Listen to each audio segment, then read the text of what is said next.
Hey guys, I am Tony. Welcome to Simple Advantage. I hope you're having a great day. So today I want to talk about the new iPhone 12 lineup and what I think is very important about it. And it's not actually something that's too different from what they've done in years past, but it's a different execution. So right now I've got the iPhone 11 Pro, and this is provided to me from work. I'm normally an Android user. I use a Galaxy S10 as my personal phone and actually what I am filming this video with. And I'm just an Android person. But I do use iPhones. They're what they recommend for us to use at work, and they provide them for free. So I'm gonna use it. It's provided for me. And I will be getting the new, I think I'm gonna get the Pro model, the iPhone 12 Pro. But anyway, I'll do a review on that when I get it. It should be fairly soon. But anyway, there's not a whole lot of change between last year's lineup and this year's lineup. The main change is there's a slightly different body design. So we're kind of being reminiscent of the iPhone 5 with that kind of squared away design on the sides. But the thing that I think is very important about this year's launch was the presentation. So last year I felt like when they launched the iPhone 11s that they almost portrayed the normal iPhone 11 as being like a budget option and not the standard. It's almost like they were presenting the Pro as the standard model, even though most people really don't need the Pro.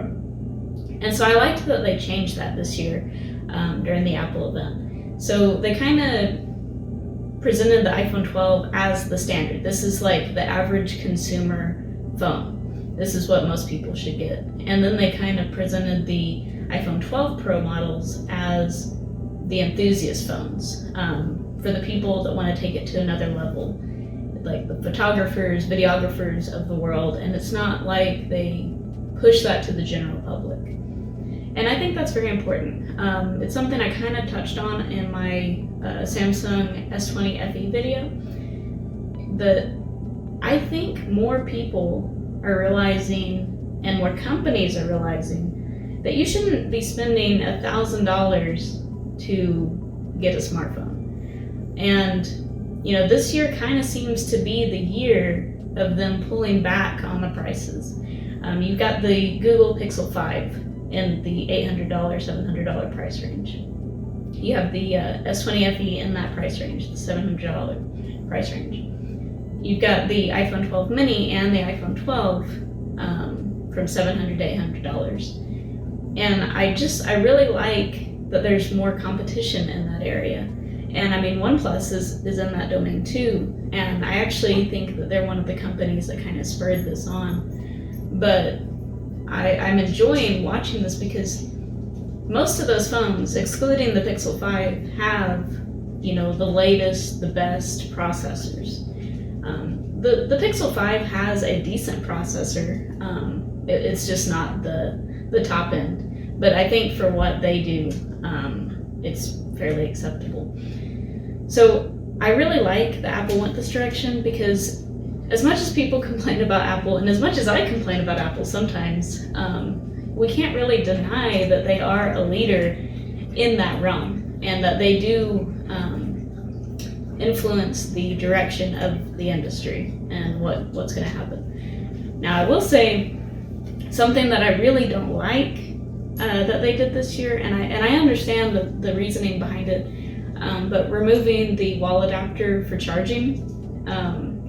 I actually wouldn't have had a problem with it, except for one little detail. So, usually when you get a phone, you expect there to be a charger in the box. Well, they do include a USB-C cable, but they don't include the wall adapter for the USB-C to Lightning cable, which a lot of people have been asking for them to go to USB-C in general for years, and they've done it on the iPad. But they went ahead and they started putting these USB-C to Lightning adapters in the Pro model iPhone packages last year.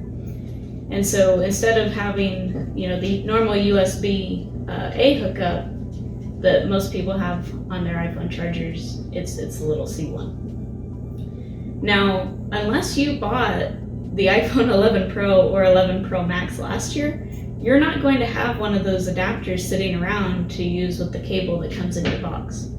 You're going to have to buy one. And of course, you know how Apple is, they're actually very smart in how they do this when you look at it monetarily.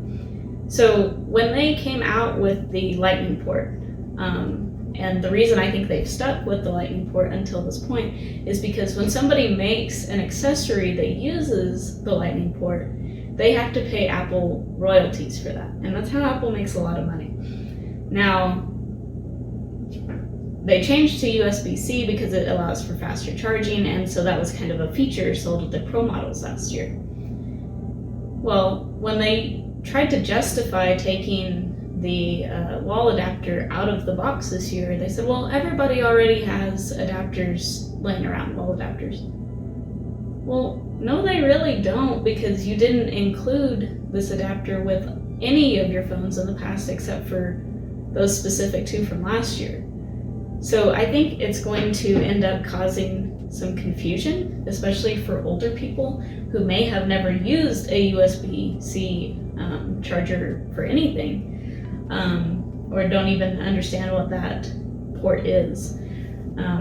So I think Apple will definitely see some sales on some charging accessories and wall chargers, but I don't like that move. I feel like it wasn't very fair to most people, because now you have to go and buy an extra thing, which I guess isn't that bad if you buy, like the 12 or the 12 mini, because you are saving some money.